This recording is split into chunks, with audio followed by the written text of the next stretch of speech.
하나님께서 한 아기를 이 세상에 사명자로 보내려고 했어요. 그 전날 밤 하나님과 이 아기가 대화를 합니다. 하나님, 저를 이 아기로 이 땅에 태어나게 하면 내가 능력도 없고 내가 아무것도 할 수 없는데 이 세상에서 어떻게 사명자의 일을 감당합니까? 라고 물었습니다. 그러자 하나님께서 너를 위하여 한 천사를 준비해 두었다. 그런데요, 제가 사람들의 말을 모르기 때문에 듣지도 못하고 말할 수도 없는데 어떻게 해요? 그 천사가 너에게 인내와 사랑으로 사람들의 말을 가르쳐 줄 거다. 그러면 내가 하나님과 대화를 할 때는 어떻게 해야 돼요? 그 천사가 너에게 기도를 가르쳐 줄 거다. 세상 사람들 너무 악하고 더럽다는데 내가 이 세상에서 그 악한 사람 속에 어떻게 살아요? 그 천사가 목숨을 걸고 너를 지켜줄 거다. 안심을 하고 세상으로 이제 떠나가려 하면서, 그런데 그 사람이 누구예요? 너는 그 천사의 이름을 엄마라 부를 것이다. 엄마라는 것이 우리에게 축복의 통로가 된다는 걸 말하는 거죠. 또한 우리 어머니, 아버지는 하나님께서 우리를 사명자로 세우기 위해서 사용하시는 착하고 충성된 종이다 하는 거. 이렇게 우리 어머니는 우리가 착하고 충성된 종, 원래 우리가 많이 묵상을 하는데, 그렇죠, 우리가 여러 가지 사역이 있죠. 우리 착하고 충성된 하나님의 사역 중에 정말 중요한 첫 자리는 자녀들을 사명자로 세우는 건 줄 믿습니다. 할렐루야.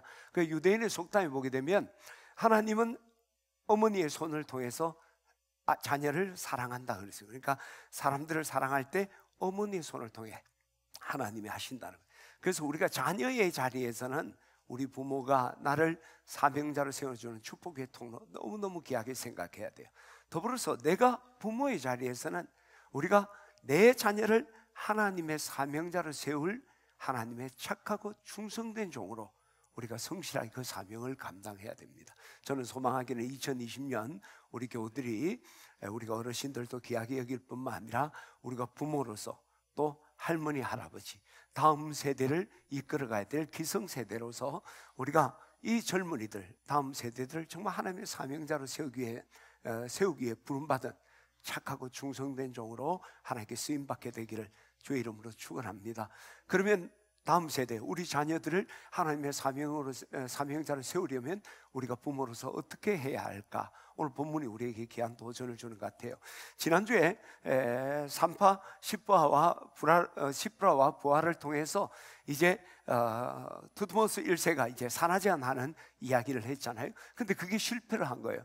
그러자 이제 두드모스 1세가 다른 명령을 내리는데, 이제부터 이 애굽에 있는 모든 히브리인의 아들을 낳게 되면 나일강에 던져버려라. 딸이라면 살리고 아들은 다 나일강으로 던져버려라. 그런 명령을 내립니다. 그 명령이 내려졌을 때 한 레위 여자가 한 레위 지파의 남자에게 시집을 가서 마침 그때 아기를 낳게 되는 거예요.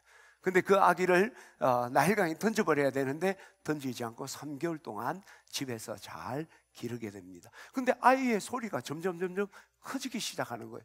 더 이상 집에서 감춰둘 수가 없는 거예요. 그렇게 되면 여러 가지 어려움이 있을 것 같아. 그래서 그 아이를 이제 나일강에 그냥 버리지 않고 갈대 상자를 만들어서 거기에다가 역청을 바르고 또 나무 진을 칠했습니다. 그러니까 방수를 잘 하고 아이를 거기에다가 두고, 그리고 그 아이를 그냥 나일강에 둔 게 아니라 그 나일강가에 그 갈대가 있는 사이에 그것을 거기에 두었어요. 그리고 그의 누이로 하여금 그것을 가만히 지켜보게 한 거예요. 근데 그때 마침 바로의 딸 공주가 나일강에 목욕하러 내려오다가 그 상자를 본 거예요. 시녀에게 그 상자를 가지고 오라고 그래요. 그래서 그 상자를 열어보니까 남자아이가 막 울고 있는데 직감적으로 이거는 히브리인이 버린 아들이다. 그러니까 불쌍한 마음이 막 일어나고 있어요. 그때 참 타이밍이 잘 맞는 것 같아요. 그렇죠? 그때 그것을 지켜보던 이 아이의 누이가 쫓아나왔어요. 공주님, 당신을 위하여 히브리 여인 중에 젖먹일 유모를 데리고 올까요? 마침 이 공주가 이제 젖을 먹일 수가 없으니까 그래 그렇게 하라고 그랬어요. 그래서 그가 쫓아가서 그 아이의 엄마를 공주에게 데리고 오는 거예요. 유모를 데리고 왔습니다. 그러니까 바로의 딸이 이 아이에게 네가 젖을 먹여라. 나를 위해 젖을 먹여라. 그럼 내가 싹을 주겠다. 자기 아이 자기가 키우고 싹도 받고 막 그렇게 된 거예요. 싹을 주겠다. 그리고 이제 애가 젖을 떼고 성장한 후에 이제 바로의 왕궁에 가서 거기서 성장을 하게 되는데, 그가 바로 모세예요. 나일강 못해서 주었다고 해서 모세라 이름을 공주가 지은 거예요. 그가 사실 모세의 인생은 어떻습니까? 태어남과 동시에 나일강의 아그밥이 될 수밖에 없는 그런 처지였죠. 그런데 그가 훗날에 이스라엘 430년간 애굽의 노예살이하던 이스라엘의 출애굽의 지도자가 됩니다. 이런 대반전, 인생의 운명이 바뀌어도 이렇게 바뀔 수가 있습니까? 이 반전의 키는 누구였을까요? 바로 그의 어머니 요게벳이었어요. 요게벳의 모성애와 더불어서 요게벳이 하나님의 착하고 충성된 종으로서 그 사명자를 잘 양육했기 때문에 죽음이 아니라, 죽음을 면한 것만이 아니라 이스라엘의 위대한 지도자를 탄생시킬 수가 있었던 거예요. 그래서 오늘 우리가 이 요게벳의 모습을 통해서 우리 자녀들, 손주들, 우리 다음 세대를 정말 모세보다 더 위대한 사명자로 세우는 그런 기회가 되기를 주의 이름으로 축원합니다. 앞서서 이야기한 것처럼 이 모세는 태어남과 동시에 나일강에 던져져야 될 그런 처지에 있었습니다. 그러나 요게벳은 그 아이를 버리지 않고 3개월 동안 집안에서 잘 보살피게 됐죠. 만일 그때 버렸다면 모세의 인생은 거기서 끝나는 거예요. 근데 그 3개월을 잘 보살폈기 때문에 그가 장차 이스라엘의 출애굽의 지도자가 될 수가 있었던 것이죠. 그런데 이것이 쉬운 일은 아니죠. 왜냐하면 그 당시에 모세가 태어났을 때 그 가족이 우리가 알고 있는 것만 해도 그 형 아론, 누나 미리암, 그리고 엄마, 아빠, 요게벳과 그 앞에 4 식구가 있어요. 모세를 이제 아들이 나면 나일강에 던져라. 그렇지 않으면 왕의 명령을 거역하는 거잖아요. 잘못하면 집안 온 식구가 어려움을 당할 수 있는 그런 어려움이 있어요. 두려움이 있었을 거예요. 그리고 이런 위험에 대한 공포도 있었을 거예요. 그럼에도 불구하고 그는, 어머니는 단호하게 모세를 버리지 않고 3개월 동안 데리고 있게 되는 거죠. 그 이유가 뭘까요? 본능적인 모성 본능 맞아요. 근데 성경은 출애굽기 2장 2절은 그 모성 본능과 더불어서 중요한 이유를 이야기합니다. 2절 한번 읽어볼까요? 같이. 2장 2절입니다.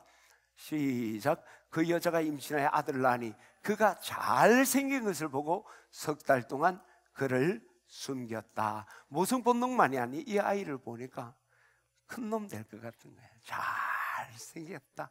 엄마가 그 아이를 보는 순간 기대감이 생긴 거예요. 그 기대가 위험을 무릅쓰고 그 아이를 3개월 동안 집에 돌보게 했던 거죠. 물론 그 이후에 일어난 일도 마찬가지죠. 여러분, 헌신과 충성이라는 것은 기대 없이 결코 할 수 없는 일입니다.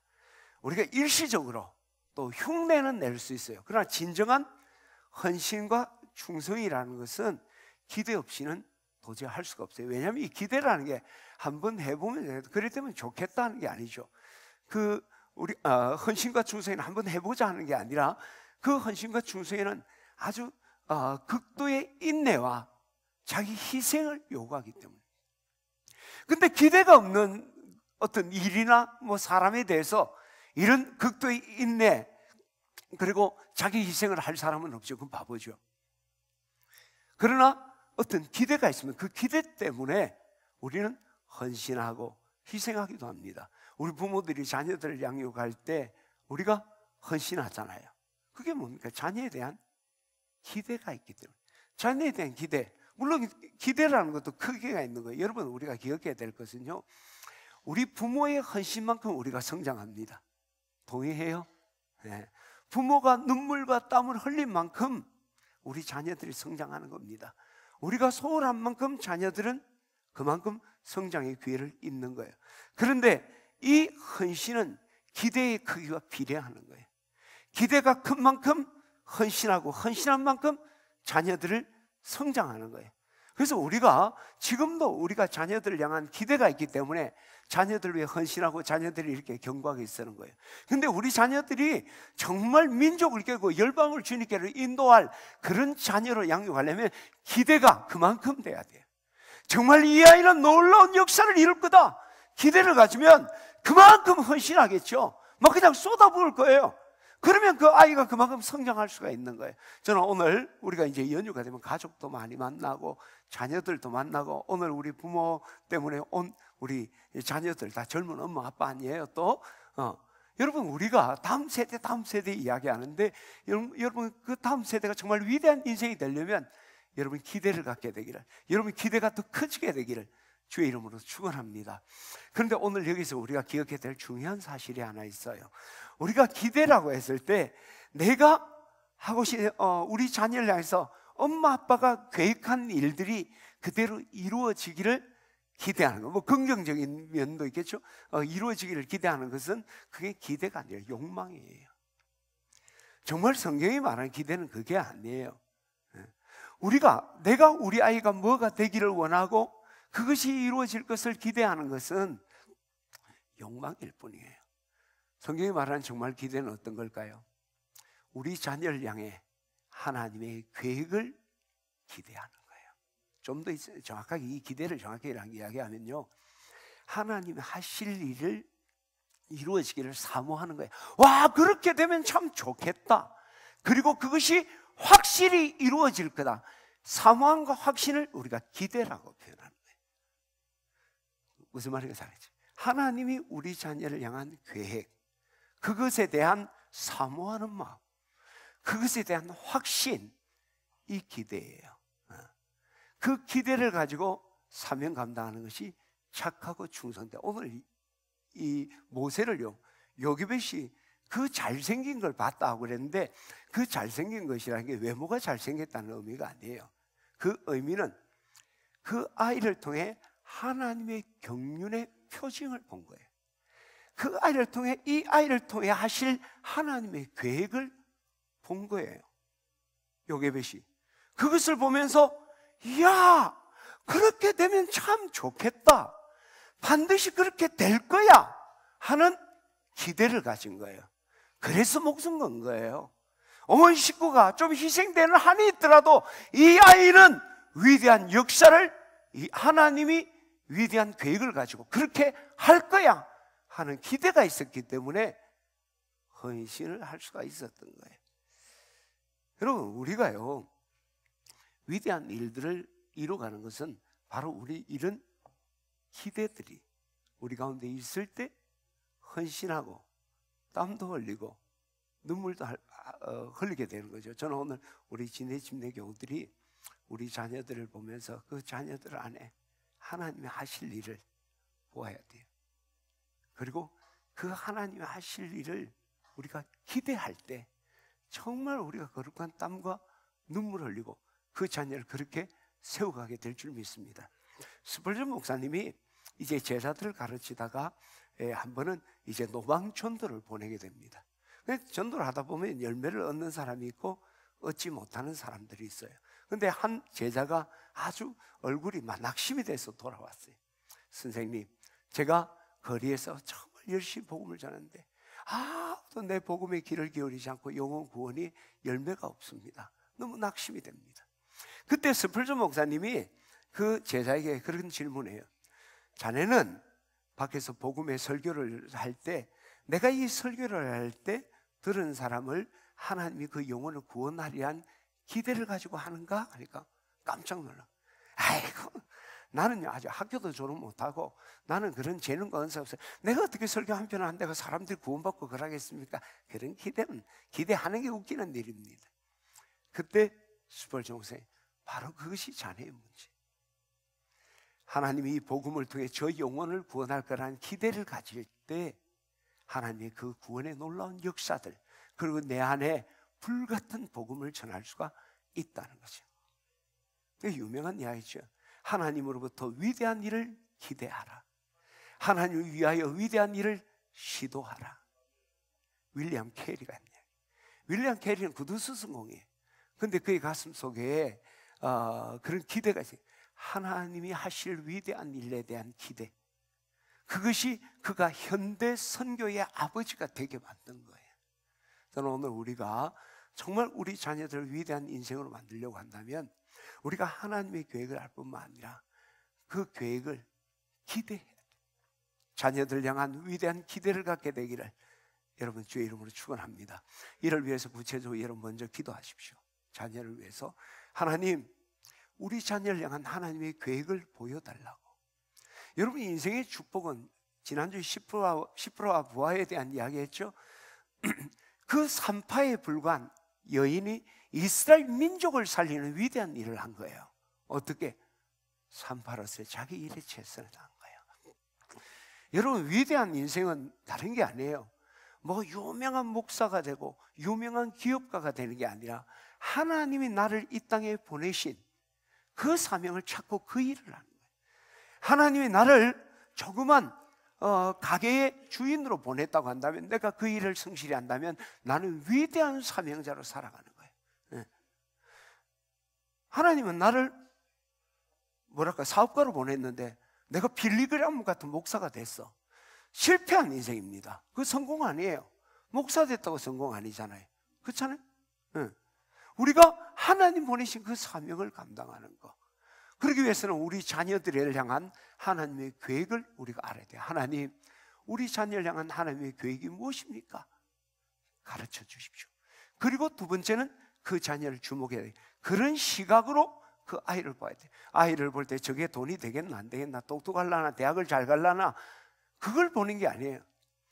아이를 주목하면서 하나님이 이 아이를 통해 무슨 일을 하시고자 하는가. 여러분, 꽃을 좋아하는 사람은 꽃을 보고 다닙니다.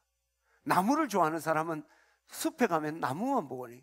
저는 제가 한번 이야기한 것 같은데 빅토리아 여왕의 궁전을 고양이와 지가 구경을 간 거예요. 구경을 갔는데 다녀와서 고양이가 이야기해, 빅토리아 여왕 산다는 궁전에 지 새끼가 왜 그래 많아? 그러고. 근데 쥐는 아니요. 무슨 소리 하냐? 그 왕궁이 의리하려고 너무 좋더라. 쥐는 그 궁전의 그 아름다운 걸 보려고 했고, 이 고양이는 지 새끼만 찾은 거예요. 잡아먹으려고. 그 지 눈에 집밖에 안 보이는 거죠. 무엇을 보느냐? 어떤 엄마가 이 아이를 데리고 백화점을 갔어. 아이들이 견문을 좀 넓혀주려고. 우리 애도요, 여기 진해에서 살다가 부산을 한번 데려가니까, 아빠 여기 미국이야? 부산만 가도 미국같이 느껴져요. 미국이야? 견문을 백화점 갔다 와서 엄마가 물었어. 얘야, 백화점에 뭐 봤냐 하니까 애가 뭐라 했을까요? 아줌마 궁뎅이만 봤다는 거예요. 눈높이 궁뎅이밖에 더 보이겠습니까? 어떤 시선으로 보느냐에 따라서 달라지는 거예요. 우리가 내 자녀의 그 하나님의 계획을 보려면 그 계획이 보이는 거예요. 할렐루야. 그리고 그 계획을 보면 어때요? 그거로 끝나는 게 아니야. 그 계획을 보고 그 계획에 대한 기대, 이 계획, 정말 이루어지면 좋겠다. 그리고 하나님 반드시 이루실 것이다. 기대를 갖는 거예요. 이거를 우리 영적으로 뭐라 그래요? 믿음이라 그래요. 여러분, 하나님의 계획에 대한 기대가 믿음 아니에요. 믿음은 바라는 것들이 실상이요, 보지 못하는 것의 증거. 그리고 그 믿음은 반드시 이루어지는 거예요. 자, 그 믿음을 가질 때 우리에게 어떤 현상이 일어날까요? 열정이 일어나기 시작하는 거지. 불이 일어나는 거예요. 여러분, 계획을 보고 그 계획에 대한 기대, 바로 믿음이에요. 그 믿음을 가진 사람은 너무 사모하고 그게 될 것을 확신하니까 막 불이 일어나는 거죠. 그 사람이 엄마 아빠의 역할을 잘할까요? 못할까요? 정말 착하고 충성된 쪽으로 사명 감당할 줄 믿습니다. 저는 우리 진해 침례교우들이 오늘 우리가 하나님의 하실 일, 우리 자녀를 향한 하나님의 하실 일을 찾으십시오. 그리고 거기에 대한 사모함과 확신, 기대를 갖기를 주의 이름으로 축원합니다. 그런데 여기서 우리가 한 걸음 더 나가야 돼요. 우리 부모가 그 자녀를 향한 하나님의 계획을 알고 기대를 갖는 것도 중요하지만 더 중요한 건 그 자녀 가슴 속에 그 기대를 심어줘야 돼요. 결국은 부모가 다 하는 게 아니에요. 내가 우리 자녀가 사명자로 살아가야 될 애들은 자신이에요. 그러면 내게 기대가 있을 때 그 불이 우리 자녀라는 그 사명자의 인생을 살게 하는 거예요. 공부해라고 해야 돼요. 지가 해야 돼요. 지가 하고 싶어 해야 돼. 내 안에 기대가 없이는 안 돼요. 세계 160개국 언어로 번역됐던 어린 왕자, 여러분 다 한번 그죠? 여고 시절에도 많이 읽어보죠. 어린 왕자. 생텍쥐페리가 리더십에 대해서 이야기하면서 이런 이야기를 합니다. 바다를 건너갈 배를 만들기를 원한다면 많은 사람들을 불러 모아 설계도를 만들어라, 나무를 깎아오라 한다고 되는 일이 아니다. 도리어 그들에게 바다를 보여주어라. 그리고 바다 너머에 세계대 상상을 심어주어라. 그러면 일이 풀릴 것이다. 기대감을 갖게 하라는 거죠. 그때 그들이 배를 만들게 되는 거예요. 월트 디즈니를 디즈니랜드를 만들었던 월트 디즈니가 이 디즈니랜드를 만들어 놓고 직원들에게 어떻게 운영할 건가, 또 어떻게 조경을 해야 되는가 이야기할 때 세세하게 이야기하지 않습니까? 그런데 이곳은 모든 사람이 행복과 지혜를 얻는 곳이 되어야 된다. 선생님과 학생들이 지식의 장이 되게 해야 되고, 노인들에게는 향수를 불러일으키고, 어린이들에게는 미래를 꿈꾸는 곳, 많은 사람들이 여기에 와서 자연과 경이로움을 깨닫고 세상에 있는 축복과 행복과 칭찬이 넘치는 곳이 되어야 한다. 그 디즈니랜드를 통해서 이루어질 그것에 대한 기대를 탁 심어줘. 그때 놀라운 역사들을 이루어 나가는 거죠. 따라서 우리가 이 자녀들에게 정말 우리가 위대한 인생 사명자로 도전하고 꿈을 이루려면 우리 가슴 속에 그 하나님의 계획에 대한 비전에 대한 꿈을 갖는 것만이 아니라 자녀들 가슴 속에 그 기대를 심어줘야 돼요. 여러분, 요게벳이요, 단순히 자기만 비전을 가진 게 아니에요. 기대를 가진 게 아닙니다. 저렇게 2장 10절 이하를 보게 되면 모세가 40살이 되었을 때 이제 그 자기 동포들이 노역하는 자리로 나갑니다. 보니까 애굽 사람이 자기 동포를 때리고 있는 거예요. 화가 난 거예요. 그래서 좌우를 살피니까 사람이 없으니까 그 애굽 사람을 쳐서 죽여버리는 거예요. 그리고 모래 안에다 숨겨버리고, 그리고 그 다음 날도 그 노역장에 가니까 오늘은 동포끼리 싸우고 있는 거예요. 그런데 보니까 이거 때리는 사람이 좀 잘못된 것 같아. 그 사람에게 왜 네가 동포를 치느냐 하니까 그 사람이 정색을 하면서 보면서, 누가 당신을 우리의 다스리는 자와 재판장으로 삼았느냐? 애굽 사람을 죽인 것처럼 나도 죽이려느냐 하는 거예요. 깜짝 놀라. 어제 비밀리 그 시체를 묻었다고 생각해 다 탈로라. 그래서 미디안 광야로 모세가 이제 도망을 가게 되는데, 여러분 여기서 모세의 모습을 보세요.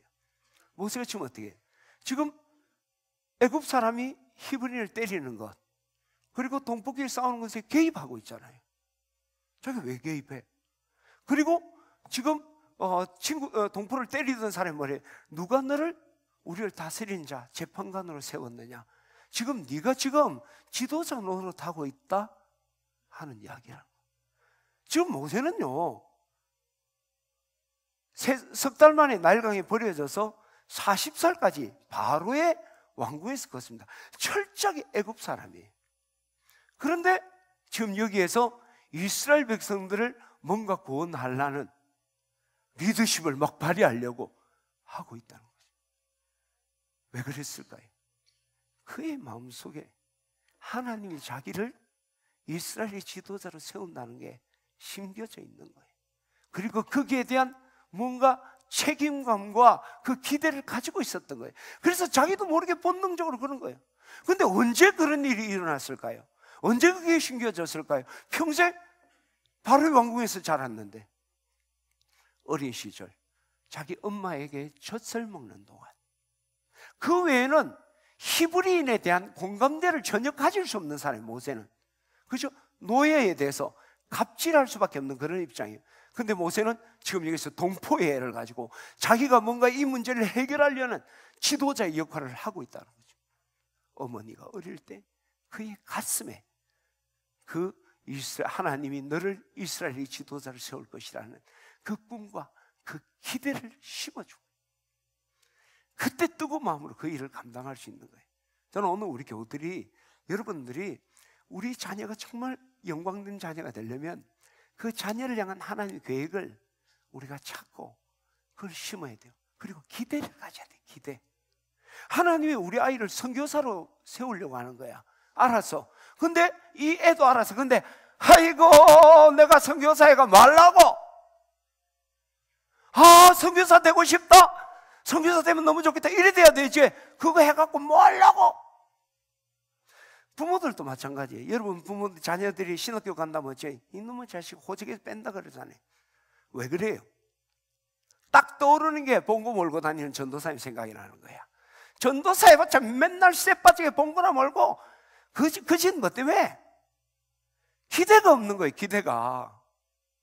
그러면 아무것도 할 수 없어요. 내가 대구에서 있을 때요, 내가 옛날에 한 몸 했잖아요.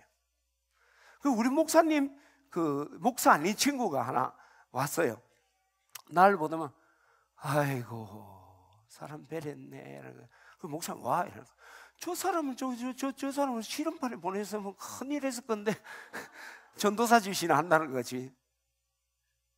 기대가 없으면요, 부모도 자식도 기대가 있을 때 그 인생을 바꾸는 거예요. 오늘 여러분 꿈이 아니에요. 꿈에 대한 기대를 가져야 되네요. 할렐루야. 네. 그러면요, 그게 저는요, 우리 목회자들 뭐 이런 후배들 만나면 절대 목회에 대해 부정적인 이야기 안 합니다. 사람들은 내가요 막 꿈의 나라에서 목회하는 줄 알아. 막 좀 붙여갖고 막 이야기해. 왜? 내가 실망스러운 이야기를 하면 그 사람이 목사의 길 부름 받았으니까 가지만 이 길 내가 진짜 가야 되나 회의가 생기는 거예요. 내 보면 저런 인간도 저렇게 목회를 재밌게 하는데 난 더 잘할 수 있겠다. 희망이 생기고 기대가 생기잖아요. 목회 한번 해보고 싶은 마음이 생길 거 아니에요. 그 기대를 심어주는 거예요.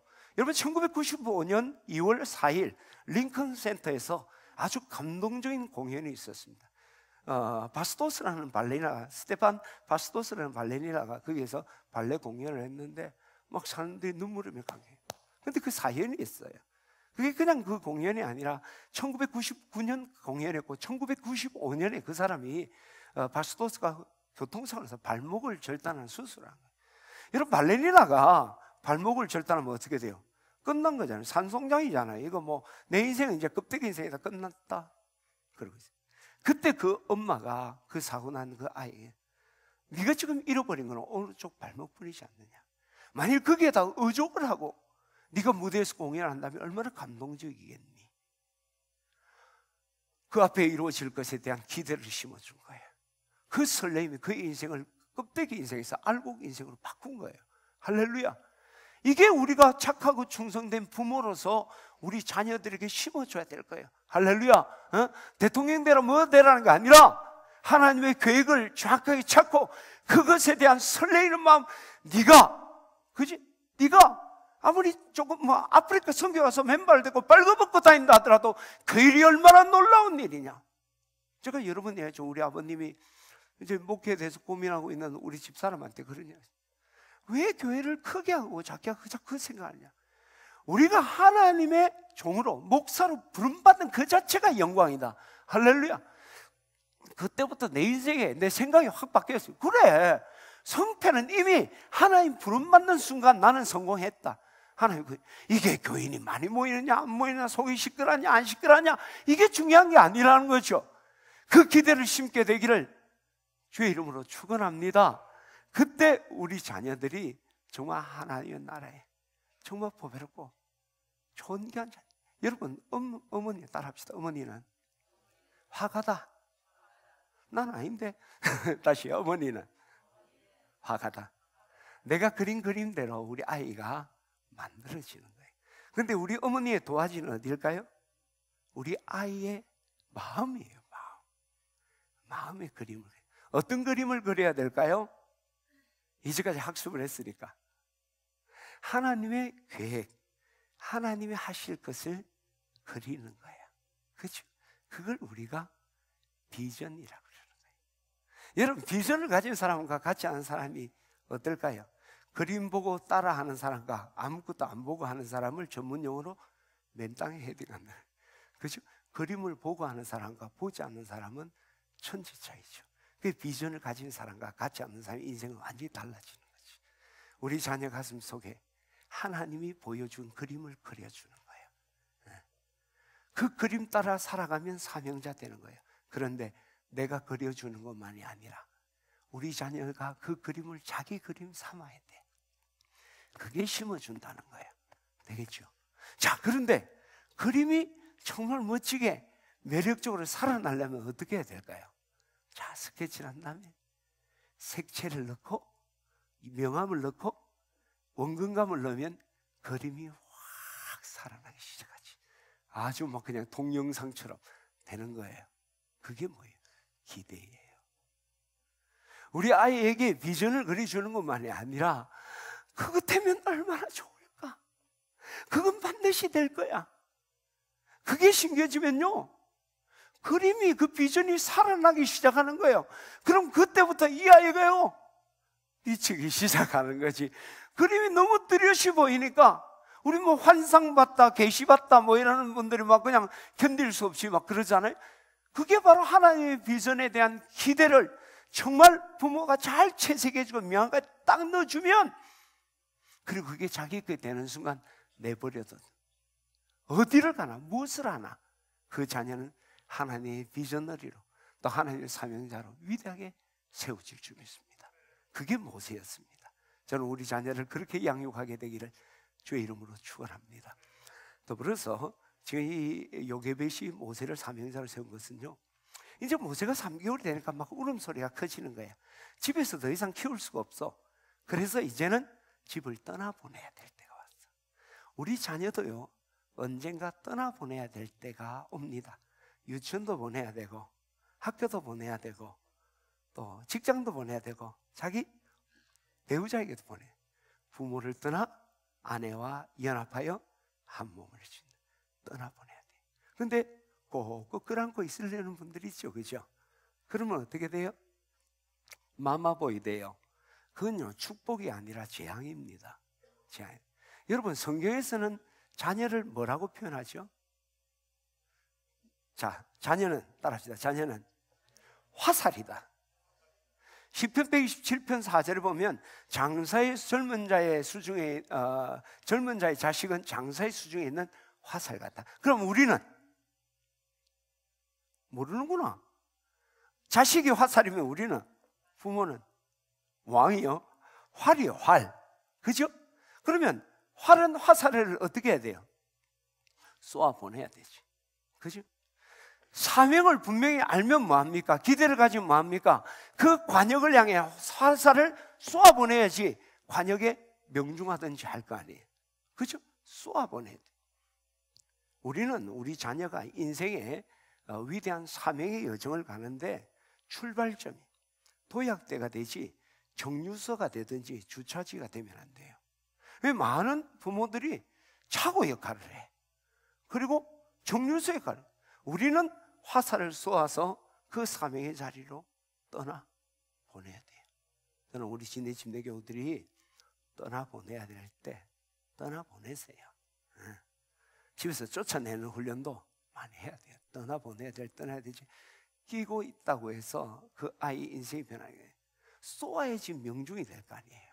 아니면 가지고 있으면 떠나보냅시다. 할렐루야. 그런데 문제는 우리 자녀들이 떠나야 될 그 사명지, 그 사명은요, 너무 험난하고 어려워요. 그 사명자의 사명을 감당하고 그것을 감당해야 될 그 세상은 너무나 험난하고 어려워요. 그래서 그냥 떠나보내는 게 아니라 잘 준비해서 보내야 돼요. 오늘 모세도 만일 나일강에 띄우지 않았다면 어떻게 됐을까요?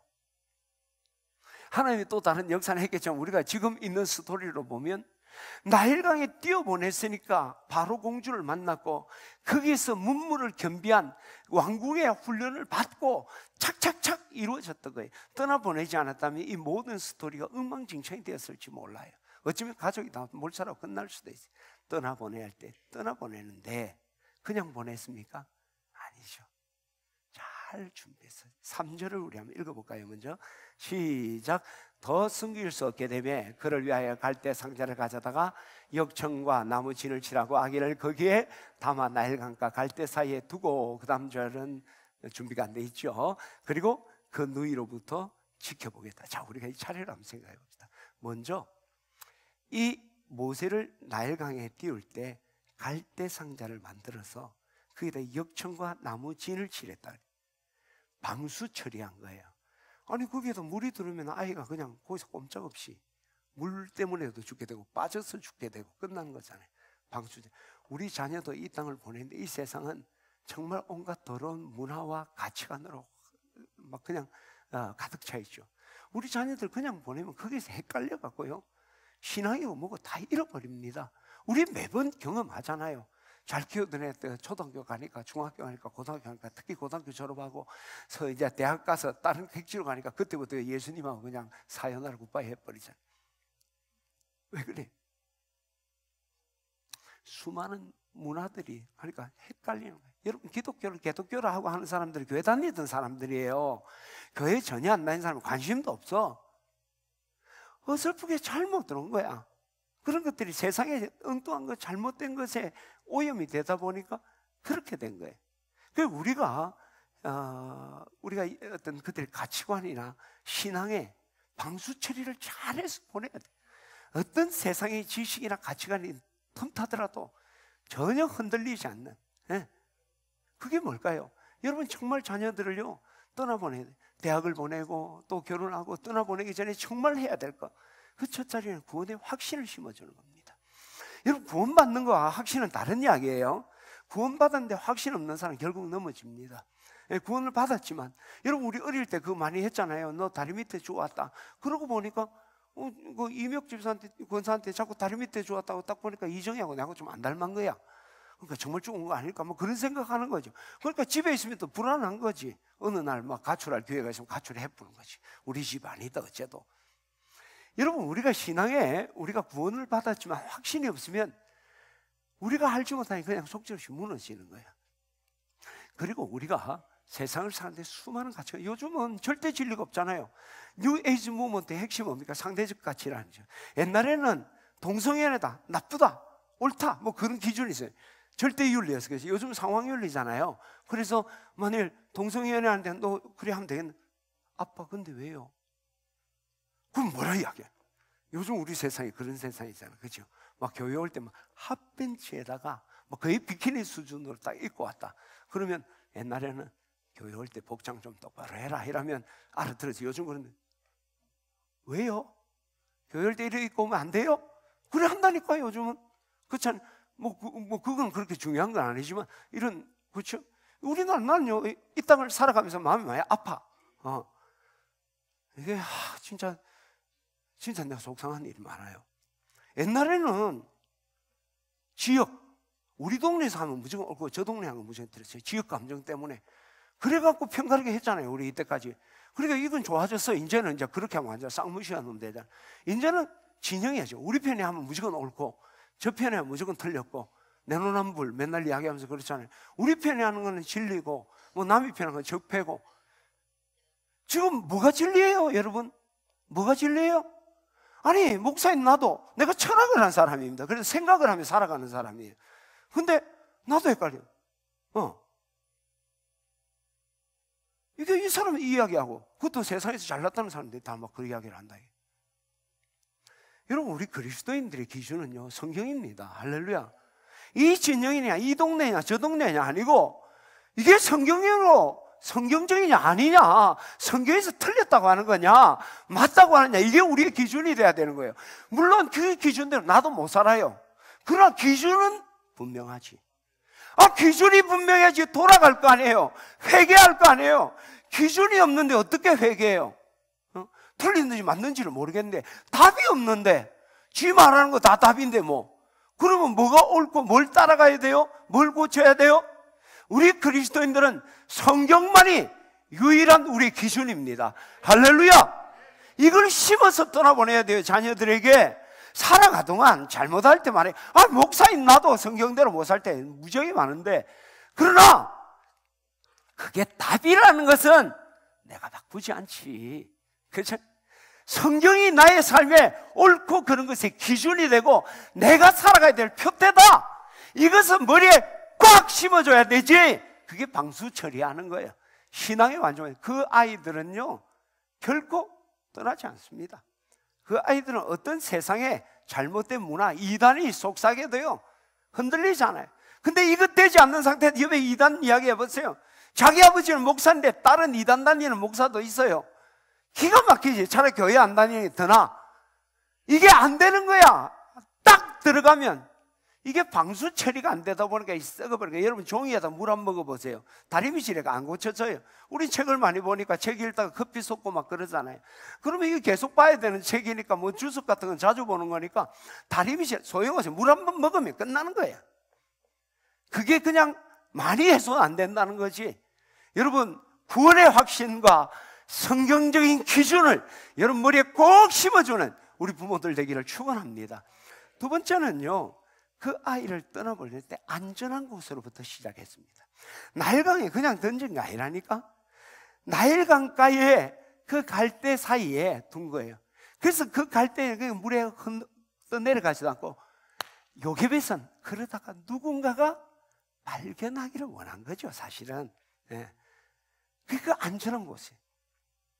여러분 우리 자녀들도 세상을 보낼 때 그 험난한 세상을 가야 되지만 안전한 곳으로, 그래서 훈련해서 점점 깊은 바다로 내보내야 되는 거죠. 여러분 지난번에 얘기했지만 우리가 성숙한 사람은요 환경을 극복합니다. 흔들리지 않아요. 그러나 우리 자녀는 성숙한 아이들이 아니에요. 미숙한 자들은 환경의 영향을 받습니다. 건주자적 건묵자흑이라 그러잖아요. 검은 것을 먹을 가까이 하면 검어지고 흑색이 되고 붉은 걸 가까이 하면 붉어진다 하는 거죠. 잠언 13장 20절에도 지혜로운 자와 동행하면 지혜를 얻을 것이요 미련한 자와 사귀면 해를 받으리라 그랬단 말이에요. 왜? 누구와 함께 하느냐? 영향을 받게 돼 있어요. 그래서 우리 자녀가 축복된 인생을 가려면 그 첫 자리, 내 도화지 같은 그 인생의 첫 걸음이 거룩하고 복된 것으로부터 시작돼야 돼. 거기에서 또 바로 이 공주도 만났잖아요. 이 아이의 인생의 멘토도 만들고 축복을 이게 도우미들을 만나게 되는 거예요. 그러면 우리 자녀들이 내 슬하를 떠나서 보내야 될 첫 자리가 뭐냐? 그게 교회 학교예요. 유치원 가기 전에 교회에서 시작해야 됩니다. 세상의 말을 듣고 말하기 전에 성경이 내 귀에 먼저 들려주고 내 입에 말이 나와야 돼요. 우리는 아이들 한글도 모르는데 냉장고에다가 막 다 붙여놨잖아요. 영어 다 붙여놨죠, 그죠? 막 붙여놨죠. 우리나라는 영어가 막 그냥 능사야. 어떤 애가 공부를 열심히 하는 엄마가 야, 니 공부 좀 해라. 니 누구 닮았냐 하니까 엄마, 에디슨 모르십니까? 에디슨은 낙제생인데 발명왕이 됐지 않습니까? 그때 어머니가 유명한 이야기를 한마디 했어요. 뭐라 했을까? 야, 에디슨 그래도 영어는 잘한다 이거. 우리 영어 만능주의의 우리 한국 사회 한글부터 배워야 돼요. 여러분 통역을 정말 잘하는 사람 누군 줄 압니까? 한국말 잘하는 사람. 자기 나라 말 잘하는 사람이 통역을 잘하는 거예요. 언어를 통역을 해줘야 되면 자기 언어를 잘 못하고 막 그러면서 통역 이야기하다가 막 영어 막 하고 그러잖아요. 지 말도 잘 모르는데 무슨 통역을 해? 그렇잖아요. 우리가 이 자녀들에게 정말 우리가 심어야 될 첫 자리는요 하나님의 말씀과, 그죠? 어릴 때부터 아빠, 엄마, 할머니, 할아버지, 그 다음에는 할렐루야, 아멘, 하나님 가르쳐야 돼. 성구함송하게 하고. 그러면 그 아이들이 마땅히 행할 길을 아이에게 가르치라. 그가 늙었어도 그걸 떠나지 않는다. 이게 하나님의 말씀 안에 있는 축복입니다. 할렐루야. 저는 우리 자녀들이, 여러분 자녀들의 그 첫 자리가 교회 학교 시작해야 돼요. 여러분 잘 들으세요. 모태신앙, 못한다고 모태라 그런다잖아요. 그리고 뭐 신학교도 가면 사고 치면 장로하더라고 목사들이에요. 실제로 그렇게 신앙생활 잘 안 하는 애들도 많고, 교회에서 키워봤자 애들 엉터리 많더라. 근데 그 100% 거짓말입니다. No. 걔들은 교회에서 놀았지 교회 공동체 안에서 훈련받았던 거 아닙니다. 말씀의 갈대 사이에 있었던 게 아니에요. 정말 내 자녀를요 교회 학교 그 선생님과 그 아이들의 그 교회 학교 안에서 정말 제대로 키우면요 거기서 멘토 만나잖아요. 바로 공주를 만나는 것처럼 거기에서 선생님 만나고 내 인생의 멘토 만나고 거기에서 성령님 만나 내 인생을 이끌어가는 겁니다. 거기서 시작을 해야 돼요. 할렐루야. 로마 시대 때 로마 이제 제국주의 그 핍박을 받을 때 이스라엘에 이제 그 로마 정부가 황제 숭배를 시키면서 성경을 가르치지 못하도록 했습니다. 그런데 그때 아키바 랍비라는 사람이 성경을 막 아이들에게 가르치는 거예요. 그러니까 사람들이 두렵지 않습니까? 이러다 큰일 납니다. 그때 아키바 랍비가 유명한 이야기를 하네요.